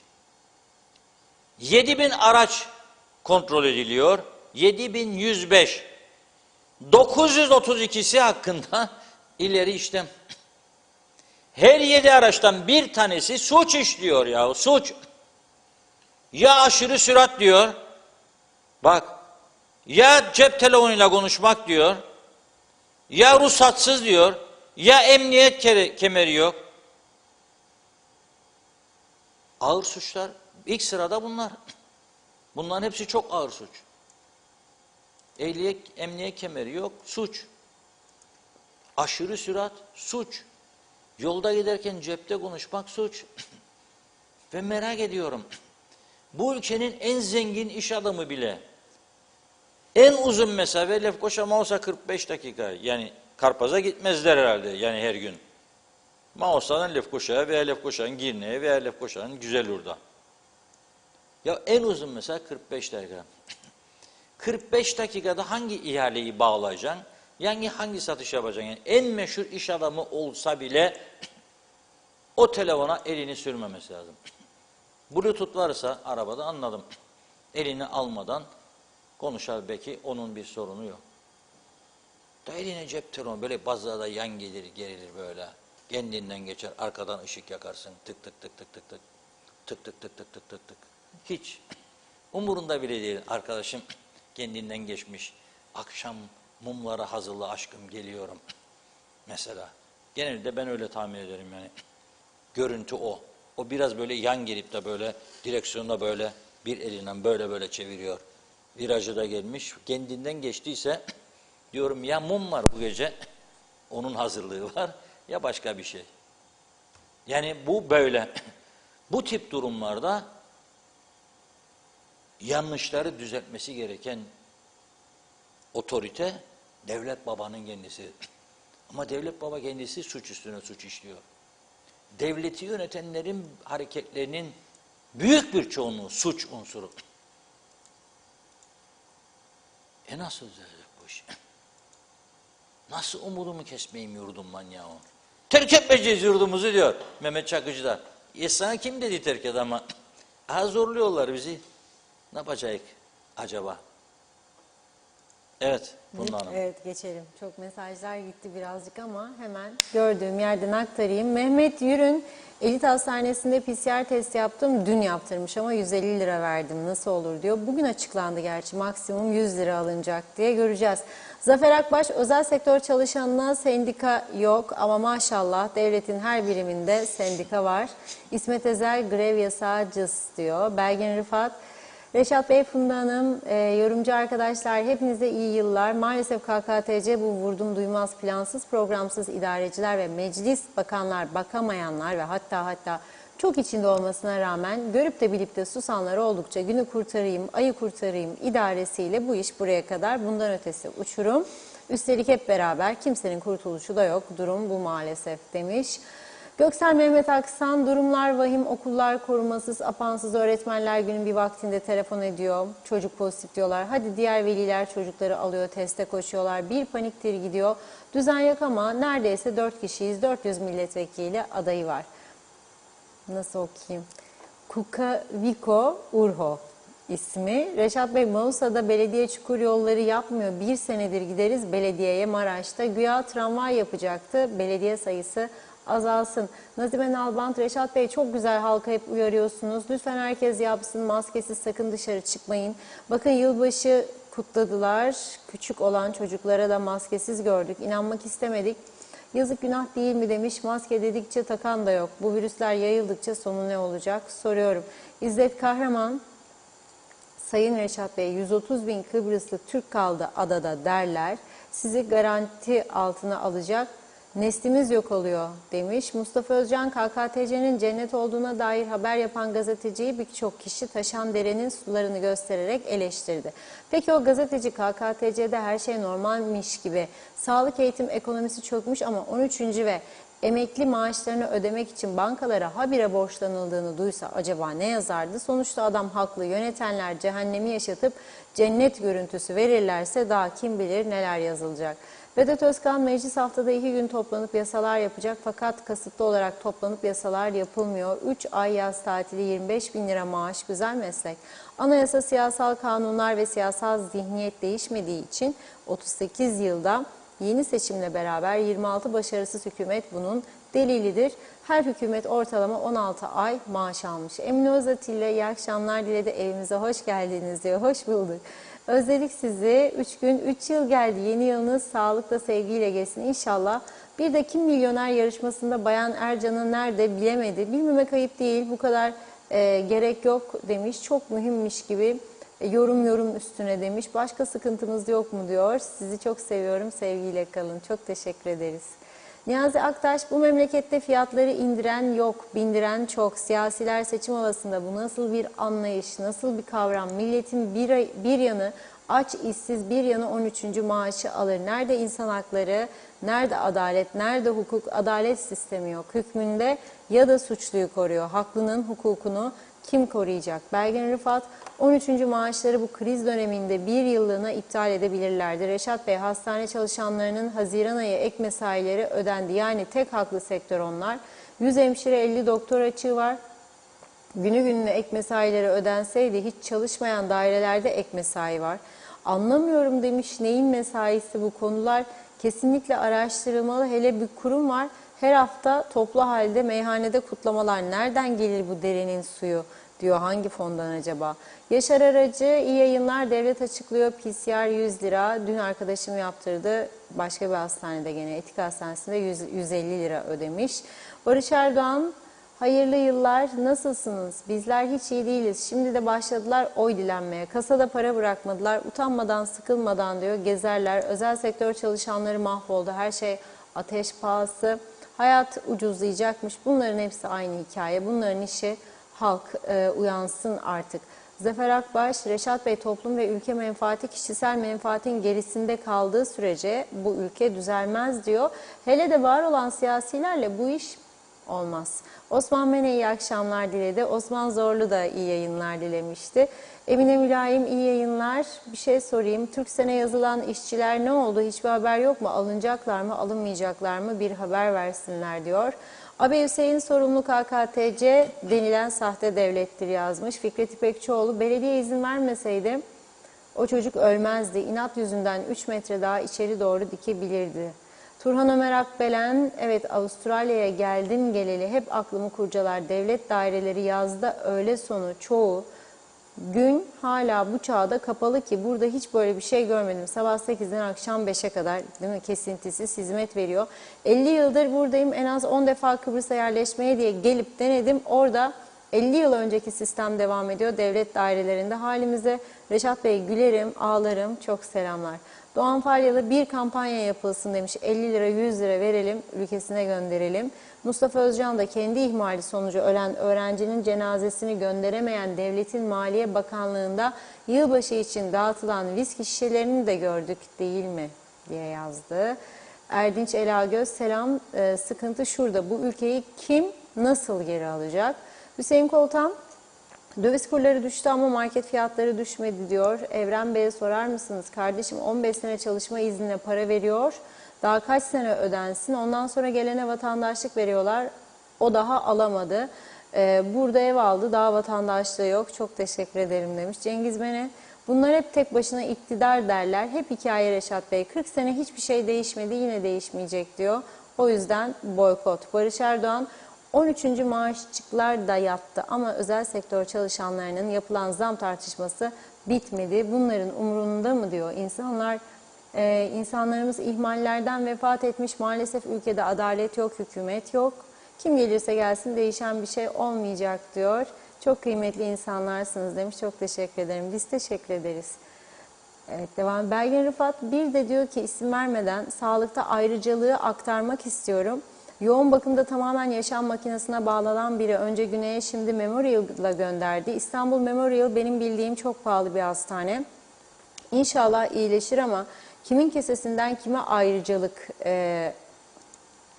kimin kesesinden kime ayrıcalık tanırlar? Kanser hastalarının ilacı yok, tansiyon hastalarına ilaç yok. Şeker de aynı durumda. Kalp ameliyatı olmuş arkadaşın yeğeni buradan ilaç gönderdim diyor Londra'dan. Kendi ilaçlarından istemiş. Yolladım diyor 2 paket. Yani Reşat Bey sağlıktaki durumda bu. Hasan Nihat Erduran reklamların %80'i gayri yasal. Sökelim dedik ara emriyle durdurdular. Ayıklasın izin veren şimdi giden gelmez ama. Vedat Özkan her zaman diyorum 400 bin nüfuslu bir ülkeye, ben de ezberledim sanki bu mesajı biraz, 50 vekil, 28 belediye, yüzlerce bürokrat, müsteşarlar, danışmanlar, 16 bin kamu memuru yönetemez. Kadroların maaşlarını ödemekten bu ülkede yatırım yapılamıyor diyor. Hastalara dikkat çekti o da kalp, diyabet, tansiyon hastalarına ilaç alınamıyor. Bu sayıların yarıya indirilmesi şart. Cemal Sinekçi yeni yılınız kutlu olsun demiş. Karma oy kullanma hakkında bizleri aydınlatın ki çürükleri ayıralım. Mehmet Uluçaylı evet hayırlı yayınlar diliyor da. Kader Dağgül Cumhurbaşkanımızın uçağıyla yollasınlar ölen yabancı uyruklu öğrenciyi. Boş boş halkın sırtından oradan oraya gidiyor diyor. Hiç değilse ölen çocuğun ailesine kavuştururlar bir işe yarar demiş. Boş işler için uçağın kalkmasından iyidir. Neyi düzgün yaptılar bunu da yapacaklar. Boş her şeyleri sahte bunların dedi. Şenay Hilmi de yeni yılımızı kutluyor. Sayar Eker'de Reşat Akar'ın cesur sözlerine ve Funda Hanım'ın berrak yorum okuyuşuna selam olsun. 2022'de de korkusuz olalım. Evet, Ahmet Halil mutlu yıllar dilemiş. Cengiz Mene de. Cengiz Mene diyor ki sorar mısınız? Evet. AstraZeneca galiba. Evet gelmiyor güneyden. Ben Ocak ayı içinde 3. aşıyı olmayacağım. Madem yok ben de olmam. İsterlerse Adapas'ı iptal etsinler. O zaman niye aldılar o aşıları? Ben başka aşı olmak istemiyorum diyor AstraZeneca'dan başka. Gerekirse güneye giderim. O zaman da Adapas'ını Rum'dan alayım. Olur mu? Olur mu? Hasan Nihat Erduran ambargolarla uğraş, direkt ulaşım yeter bu ülkeye bol memur, polis, sağlıkçı alabilsin devlet dedi. Halil Anıldı, evet ülke iyi yönetilirse, o çok uzun. Pandemi Türk lirası değer kaybından kaynaklanan sorunlara dikkat çekti bu yıl içinde. Döviz sıkıntısı, pahalılık diyor. Evet ne olacağımızı bilmiyoruz. 2022 içinde inancım yok diyor ama ümidi kaybetmek istemiyorum. Pozitif düşünen biriyim demiş. Ülkede iyi bir yönetim olursa sorunların çözümü de kolay olur. 2022'nin tüm insanlığı mutlu eden olayların yaşandığı ülkemizde pandemiyle birlikte ekonomik zorlukların aşıldığı bir yıl olur inşallah. Zeka Uçer de iyi yayınlar diliyor. Tema Yavaş da Londra'dan. Şenay Sami kaç gündür yoktunuz? Pardon, Şenay Hilmi. Şenay Hilmi kaç gün yoktunuz? Boşluğunuz çok fark edildi. Allah'ım kuvvet versin. Hep konuşun. Seve seve dinliyorum. İyi akşamlar diledi. Hasan Nihat Erduran Diyalog Gazetesi 27-28. Sayfa vergi cenneti olduğumuzu yazar. Vermeyenler de en çok şikayet edenler diyor. Rezalet de orada başlar. Bir iki mesaj kaldı. Turgay Gezen, ben de Birkan Uzun'un vefatından dolayı ülke olarak yaşadığımız büyük üzüntüyü ifade etmek istiyorum. Merhum Birkan Uzun'a Yüce Tanrı'dan rahmet, kederli ailesine sabırlar diliyorum. Belgin Rıfat, polis sayısı kaç acaba demiş. Trafik polisi hani minval yapmışlardı ne oldu diyor. Polislerimiz insanüstü çalışıyorlar. Ama onlarda da iyileştirme lazım demiş. Muhaciret ve polisteki münhallere gelebilirler. Aynı şekilde makam şoförleri de boylu postlu diyor. İyi fiziklilerden seçilir. Onlar da polis olabilir. Makam arabaları ve resmi hizmet araçlarında azaltma ve satış pek çok atıl araç gereç de var. Onlar da hurda olarak satılabilir demiş. Devletin yükü azaltılır dedi. Farklı isimlerden mesaj aktarayım. Kamil Basmacı, ne pahalılık düştü ne maaşlara zam yapılmadı. Onun için herkes oyunu kullansın. Bu düzen değişsin. Ben koltuğa oturmayınca bana ne? Zehra Sencer, Karpaz'da hafta sonu tatile bir de seçim hatırlanıyor. Karpaz bir hafta sonu bir de seçimde hatırlanıyor diyor. Hayırlı geceler. Neşe Güneş Fellahoğlu da güzel günler diliyor. Girne içinde ara sokaklar, ana yollar geçilmez durumda. Ben 30 yıldır Kıbrıs'ta yaşıyorum. Polis tarafından sadece 2 kere durduruldum demiş. Mehmet Özmanevra, 50 senedir Lefkoşa Çemberi'nin, Gönyeli Çemberi'nin trafik sorununu çözemeyenler memlekete hiçbir şey veremez dedi. Emine Mülayim de trafikteki sıkıntılara dikkat çekmiş. Saygı yok diyor, dikkatsizlik diz boyu diyor. Çok bencil insanlar var demiş. Araba düşse bankete kurtulmaz, çok yüksek diyor. Banketler de yüksek. Mehmet Bulduk, petrol ve tüpgaz inecekti, ne oldu diye sormuş. Duyan var mı acaba? Arın Taşarkan, Memur Sen Yönetim Kurulu üyesi. Evet, dairelerde memur ve işçi çalışanlara, sağlıkçı çalışanlar, esnaflara, halkımıza sağlıklı, huzur, barış içinde bir yıl diliyor. Kutlu olsun demiş. Fevzi Teke'de Londra'dan selamlar. Salih Taner de, nasıl oldu? Başka yere geçti. Vedat Allah Kerim, hayırlı yayınlar. Herkes diline 13. maaşı doladı. Eğer herkes samimi ise, başta siyaset erkanı olmak üzere 2 yıl herkes eşit maaş alsın. Bu gemide hep birlikteysek hep birlikte elimizi taşın altına koyalım diyor. Ucuz siyaset çok demiş. Evet, bakıyorum. Ali Dereseven'in mesajı var. Reşat Bey, bizler sizlere minnettarız. Her şeyi mükemmel anlatıyorsunuz. O kadar çok güzel ve eksiksiz anlatıyorsunuz ki, o kadar çok konulara hakimsiniz ki üzerine koyacak başka bir şey kalmıyor diyor. Bu ülkede tek güzellik ne kaldı dediniz. Bence tek güzellik kaldı. O da halkın TV'si olan Diyalog TV ve sizlersiniz yazdı. Evet, bakıyorum. Farklı mesaj. Yayından çıktım. Sonrasında devam edelim gene. Reşat Bey buyurun. Evet, nereye buyurayım acaba? Kahveye mi geleyim? Kahve içmeye mi geleyim? Sayfadan Peki. çıktım, Facebook. Evet, şimdi çok teşekkür ediyoruz. Özelden de çok sayıda mesajlar. Arada bakıyorum. Messenger'den, WhatsApp'tan gelen mesajlar var. Tabii bilgiler de geliyor, görüntüler de geliyor. Trafiği konuştuk ya. Mesela bugün bir vatandaşımızdan şuna bakın. Girne Alsancak yoluymuş bu. Bakın. Van aracın arkasına bakar mısınız? Başka bir ülke görebilir misiniz böyle? Yani çok uzaklara gitmeyelim. Güney Kıbrıs'a geçtiğimizde böyle bir araç yolda gidebilir mi? Niye bunu yapıyorlar? Arkadan gelen arabalar var. Mesafe var. Ne olacak? Yani bu kadar basit mi bu işler? Niye bu yapılıyor biliyor musunuz? Denetim yok diye. Işıksız kamyonetler görüyorum ben gece. Kamyonet. Yağmur yağıyor. Hava simsiyah. Yollarda aydınlatma direği yok. Veya varsa lambalar yanmıyor. Ve sen arkadan ışıklar yanmadan gidiyorsun. 9.30-10.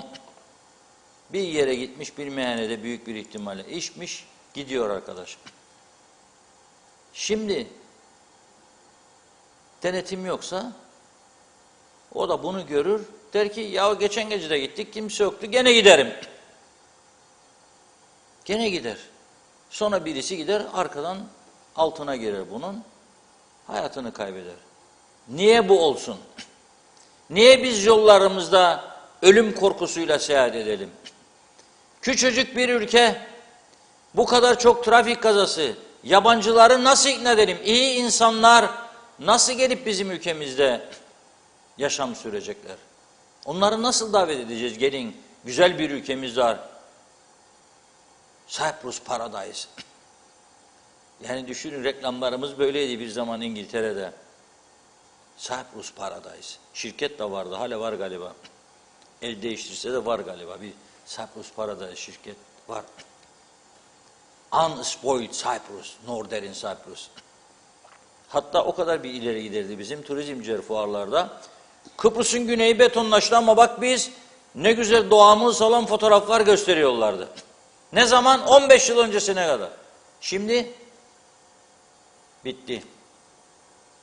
Bitti. Biz bitirdik. Kimsenin de umurunda değil. Daha geçenlerde konuştuk değil mi? Beşparmakların eteklerinde yapılacak villalar son anda iptal edildi. Ne dağ kaldı, ne ova kaldı, ne dere kaldı. Bakın geçen hafta yağmur vardı diye Lefkoşa büyük tehlike atlattı, sel tehlikesi. O gün konuştuk. Dere yatakları üzerindeki inşaatları. Ertesi günü bitti. Herkes yoluna.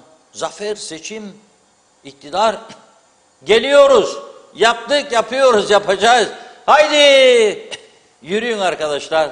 Dağ başını duman almış. Yürüyelim arkadaşlar.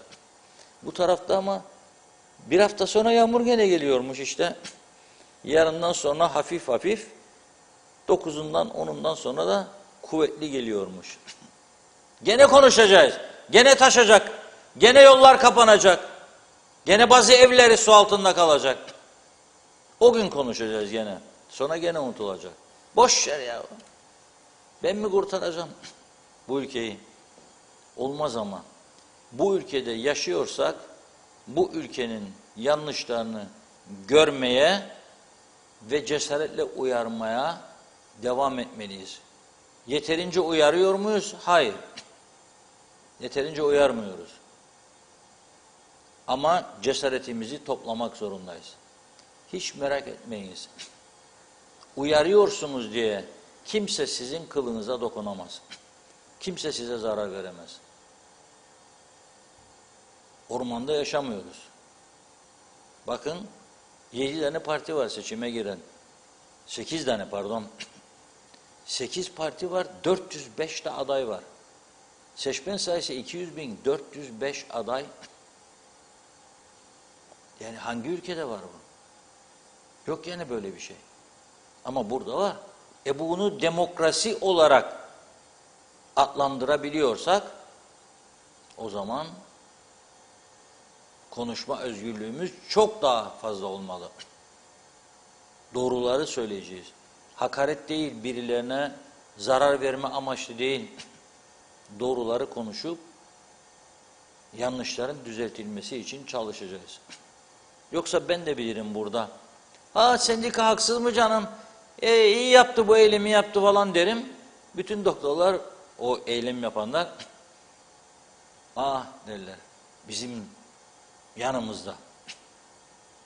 Yanlış yapıyorlar dedim. Hepsi bana ne söyler tahmin ederim. Bu kararı alanlar. Ama ben onları da vicdanlarının sesine kulak vermeye davet ediyorum.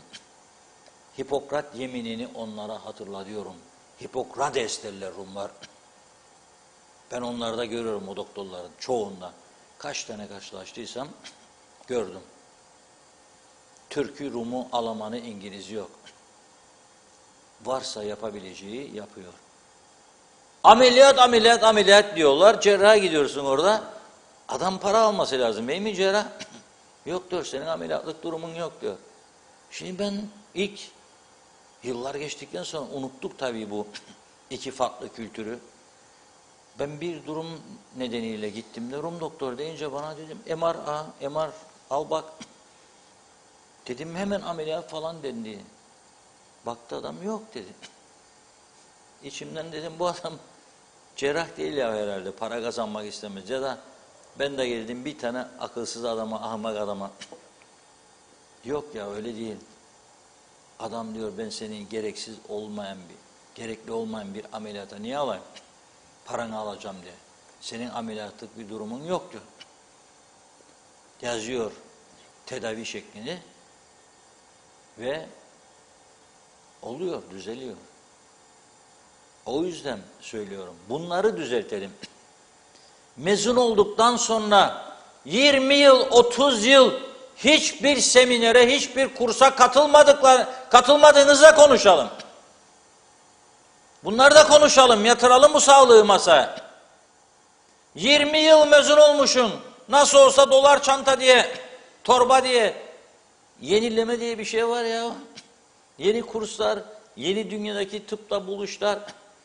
Viyana'da, Brüksel'de, New York'ta, Frankfurt'ta sağlık seminerleri düzenleniyor. Herkesin branşına uygun. Bak Rum tarafını söyleyeceğim ben. Adam her gün sizin doldurduğunuz torbanın 10 katını dolduran doktorlar var bildiğim. Her 3-4 ayda bir kapısının üstüne yazıyor. Falan tarihten falan tarihte bilmem hangi ülkedeki seminere katılacağımdan dolayı kapalıyız. Bir hafta kapadan adam uçak bileti ödüyor, seminere para ödüyor, otel parası ödüyor. 15.000 euro kaybediyor bu tarafta. Neden yapıyor bunu? Daha iyi bir seviyeye gelmek için. Daha iyi bir seviyeye gelmek için. Bunları da konuşalım. Yok sadece ikide bir de balyoz. Vur eve giderim. Kapatırım. Tamam da gariban gelir bakınacak. Başı ağrır, dizi ağrır, ayağı ağrır. Onun ne günahı var? Sizin bitmek bilmez çünkü bu eylemler. Pandemi sürecinde bile kaçıncı eylemdir bu ya? Kaçıncı? Ve ben devlet yöneteceğim ve bunlara karşı hiçbir tedbir alamayacağım ha? O zaman siz devlet yönetmiyorsunuz. Siz devlet yönetmiyorsunuz. Siz sadece siyaset sahnesinde kendi küçücük dünyanızdaki kendi daracık görüşlerinizi öne çıkarmaya çalışıyorsunuz. Bunu başka türlü nasıl izah edeyim? Yazık günah. Halbuki bu toplumun arasında değil Kıbrıs'ta, değil Türkiye'de, Avrupa'da siyaset yapabilecek kalitede, karakterde insanlar da var.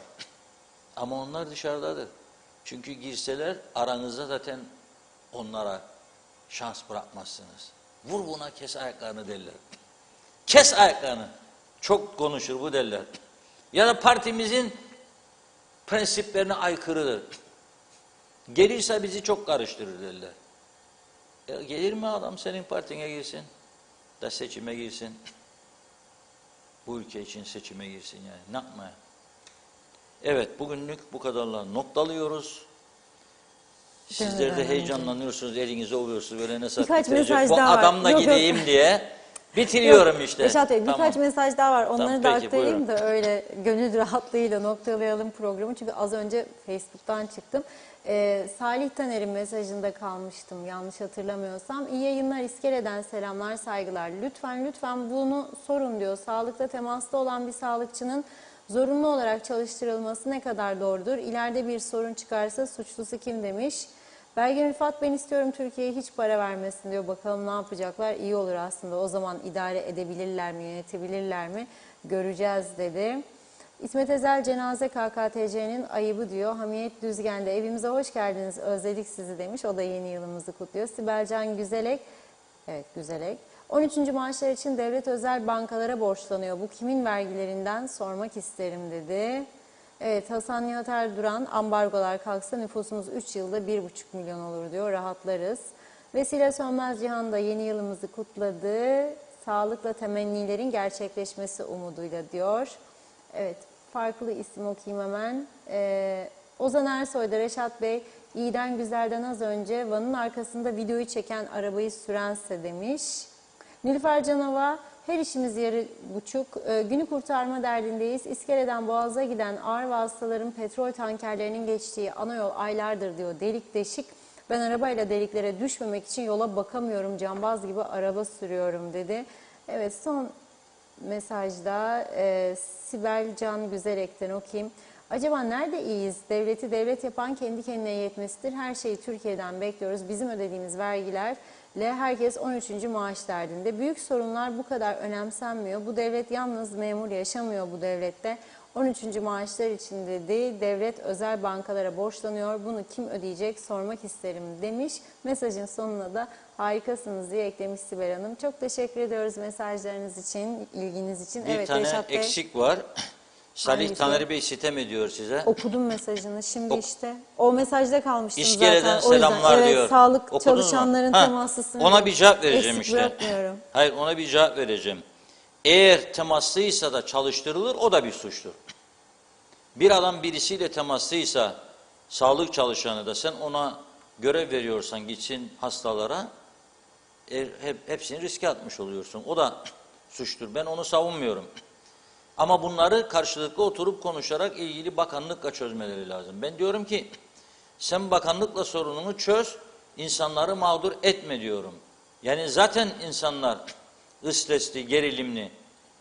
Yani mesela bahsetmedim ama bazı insanlara üzüntü yaratmamak için, üzülmemeleri için. Mesela dinlediğim Türkiye'nin o ünlü profesörleri, koronaya karşı, omikrona karşı önlemler.